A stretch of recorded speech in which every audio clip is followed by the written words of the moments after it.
All our knowledge begins with the senses, proceeds then to the understanding and ends with reason. There is nothing higher than reason, says Immanuel Kant in his book Critique of Pure Reason. They say that the Mahabharata, one of the biggest epics known to mankind, is a vast treasure of knowledge and wisdom.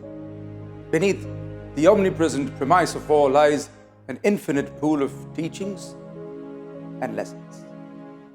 And so, once upon a time,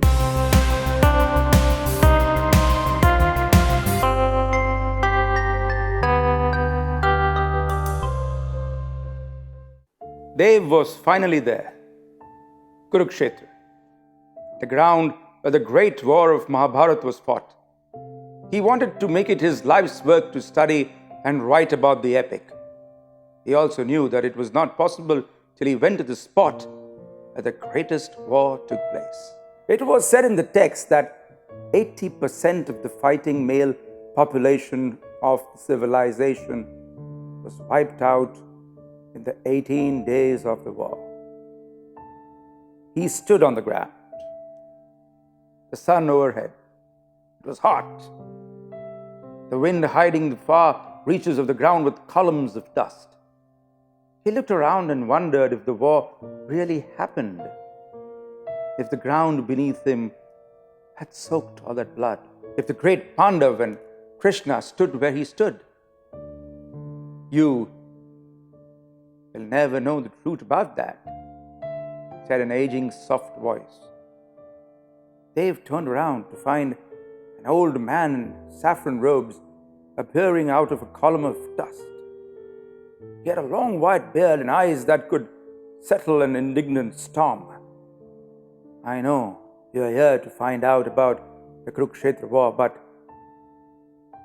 you cannot know about the war till you don't know what the war is really about. The old man was enigmatic. What do you mean?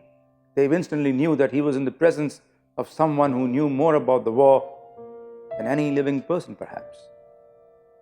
The Mahabharata is an epic, a ballad, perhaps a reality, but definitely a philosophy. The old man smiled, luring Dev into more questions. Can you tell me what the philosophy is then? They requested. Sure. Here goes, began the old man. The Pandav are nothing but your five senses: sight, smell, taste, touch, and sound. And do you know what the Kaurava are? He asked, narrowing his eyes. Dev shook his head.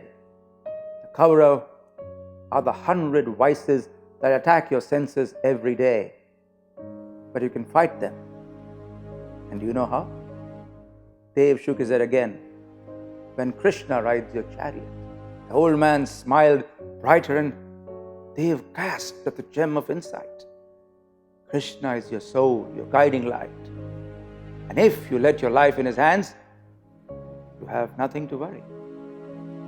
Dev was stupefied, but came around quickly with another question. Then why are Dronacharya and Bhishma fighting for the Kaurava? If the Kaurava are vices? The old man nodded, sadder for the question. It just means that as you grow up, the perception of your elders change. The elders who you thought were perfect in your growing up years are not at all that perfect. They have faults. And one day, you'll have to decide if they are for your good or for your bad. Then you may realize that you may have to fight them for the good.